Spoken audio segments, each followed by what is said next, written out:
Hi, this is Roger, thanks for dropping by. This is a bit of a cop-out video. It's me trying to justify a change I'm making when there's not a lot of grounds for it. That's been turned off. There's logic here.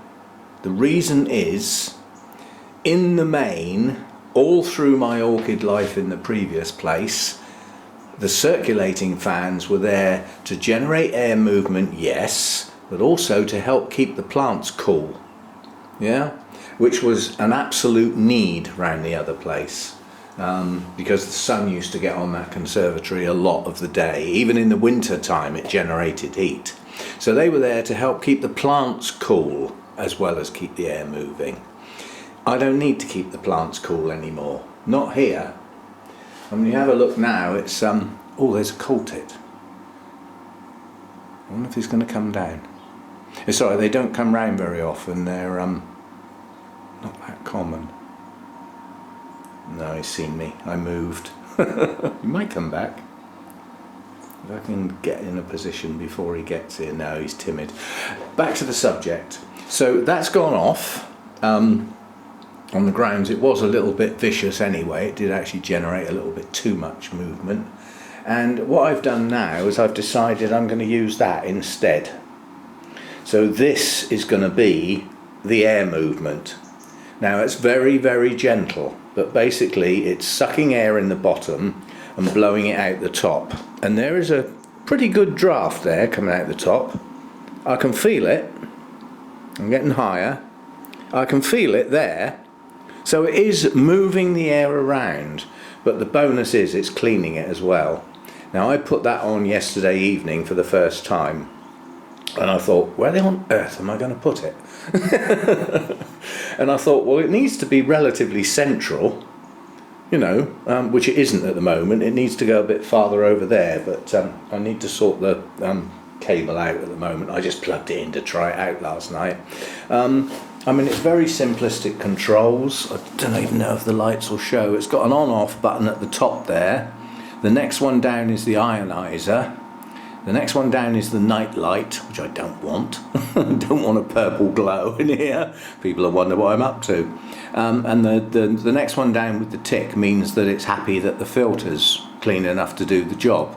And then it's got the three different settings. You know, that's the high setting. That's actually pretty powerful.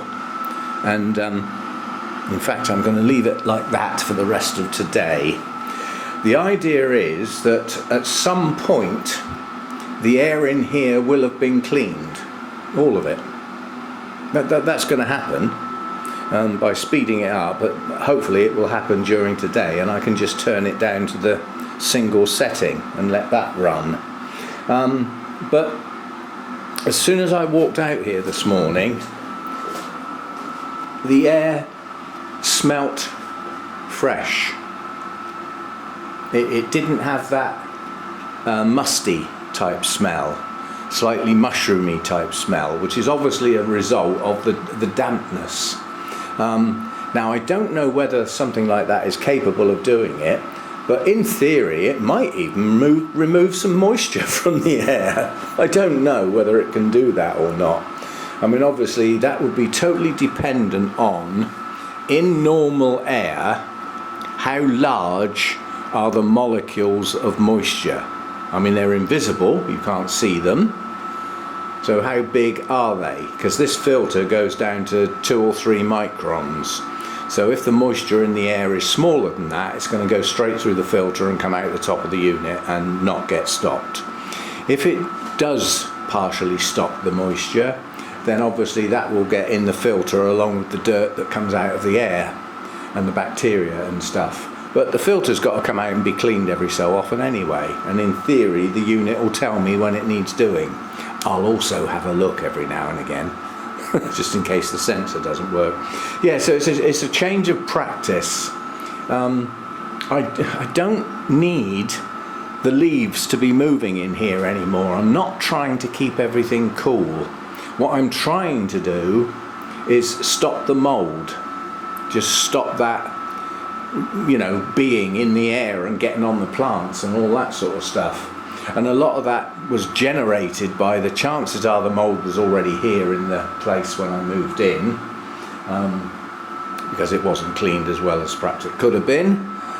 Some of it may have been brought on the plants from the other place. It doesn't need much, but then, you know, for quite a long time here I had incredibly high humidity without the temperatures, and that's just a breeding ground for mould and pathogens and all sorts. So that, I think, is going to do a better job at dealing with the air than that does, because all that does is blast it around, which when the temperatures are low, it's cooling the plants. It's actually generating a draft, you know, whereas if it was warm it would be a cooling effect. Well, I don't need a cooling effect anymore. I mean, currently in here it's about 18 degrees. It's probably not going to get any higher than that today. You know, as you can see out the window, it's a lousy day. It's been raining most of the morning, total cloud cover. So, you know, I think the worst of the summer is gone now. So I don't know what. It currently says the humidity is 83%, if that's accurate. It's difficult to tell whether it's accurate or not, but it's more accurate than any other way I've got of telling it.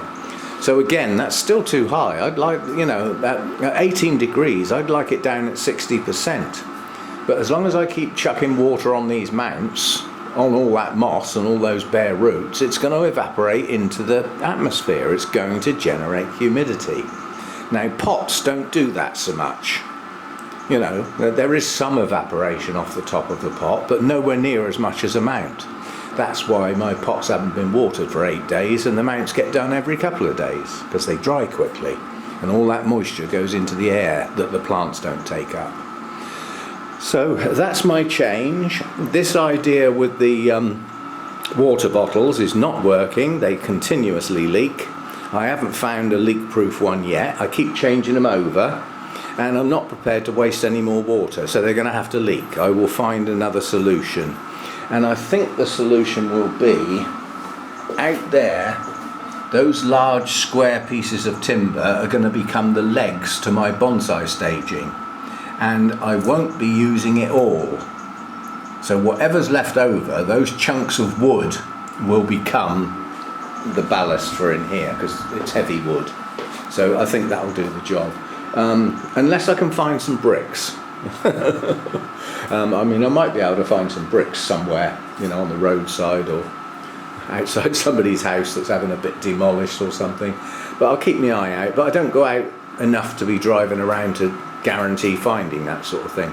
But this business of using the water bottles, yes, it's a good idea and it works, don't get me wrong, but they leak, and therefore the trays have got water in them, which is putting, you know, humidity back into the atmosphere again.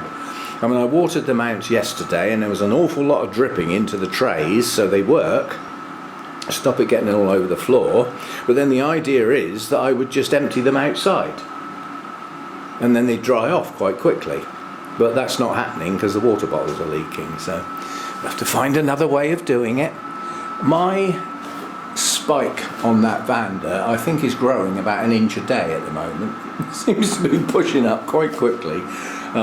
That was in yesterday's video and it wasn't that big.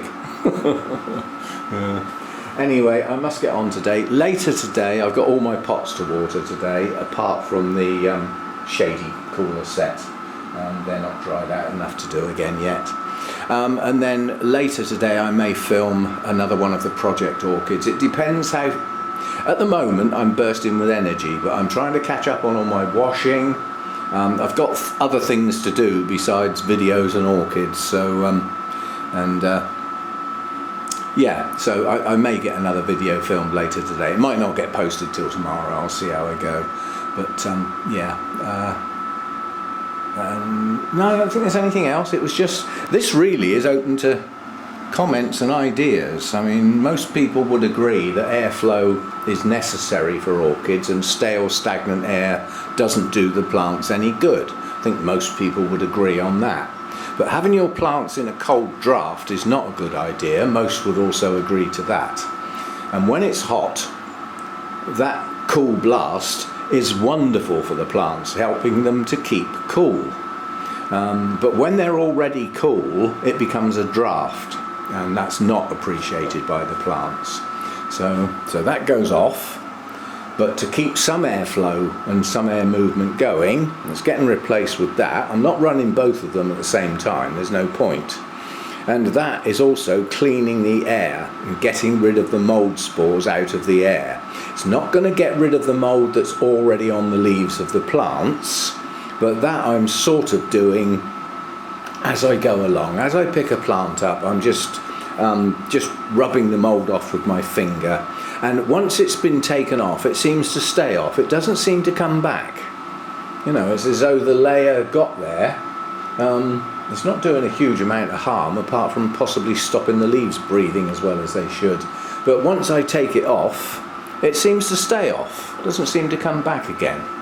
So we'll see how we go. But, to say, I've got watering to do today and other chores around the house. So, and eventually I will run out of steam. I know that's coming, I just don't know when. And a lot of that will be cumulative after a long weekend and the stress of having the flipping inspector coming round yesterday and, you know, giving me a black mark for the garden, which is still on my mind. But I've went next door, chatted to the guy there, and I've got the phone number of the guy he uses to come and tidy his garden and take away the mess. So I will give that guy a ring and make arrangements for him to come and do the heavy duty stuff and get rid of everything that generates, leaving me with something I can work with. And I'll get that done reasonably soon. And I thought, out of politeness, I'll take a couple of photos and email them to the lady in question so that she can see I've actually done something. Because otherwise, she's not going to get another look for 6 months. Unless, I mean, the mechanism she uses to record the data will be sent to the landlord. The landlord could come back and say, you need to demand that garden sorted out, that's a mess. And if it's an order from the landlord via the agent, you know, then I would have to show a result. Otherwise, the bottom line is they get somebody in and send me the bill. So it's better that I choose myself, I think. It's a contractual agreement. I know some people think it's strange, but I signed a contract saying that I will maintain and keep tidy the garden as part of the deal. So that's how it has to be, I'm afraid. Anyway, I've got stuff to do, and I'll see you next time. Thanks for dropping by.